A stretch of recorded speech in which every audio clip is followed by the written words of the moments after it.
अर्धा जून सरला तरी महाराष्ट्र कोरडाच. अजूनही आठवडाभर मान्सूनची प्रतीक्षा करावी लागणार.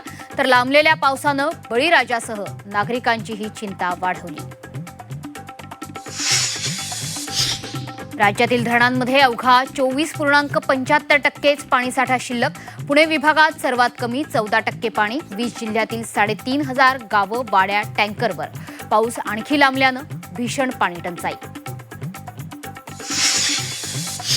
धरणातून शेतीसाठी होणारा पाणी पुरवठा बंद. धरणांमधील जलसाठा पिण्यासाठीच राखीव. पाणी संकटाच्या पार्श्वभूमीवर राज्य सरकारचे महत्त्वाचे आदेश. नाशिक जिल्ह्यातील 11 तालुक्यांमध्ये तीव्र पाणी टंचाई. 655 गावं वाड्यांना 180 टँकरद्वारे पाणी पुरवठा. येवला नांदगावमध्ये सर्वाधिक टँकर. पाऊस लांबल्यानं बळीराजा चिंतेत. कोकणातील शेतकऱ्यांवर दुबार पेरणीचं संकट. मान्सूनच्या भरवशावर केली होती धूळ पेरणी. पुणे शहरात आजपासून 1 दिवसाआड पाणी. धरणांमधील पाणीसाठा खालवल्यानं प्रशासनाचा निर्णय. पुणेकरांना पाणी जपून वापरण्याचं आवाहन. सरकारनं चर्चेचं आश्वासन दिल्यानंतर रोहित पवारांचं अन्नत्याग आंदोलन तात्पुरतं स्थगित.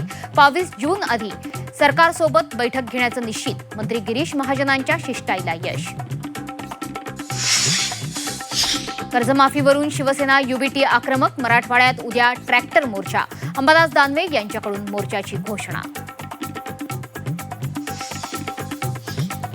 नवी मुंबईत आज विविध आरोग्य सेवांचं लोकार्पण. मात्र निमंत्रण पत्रिकेतून एकनाथ शिंदेंचं नाव वगळलं.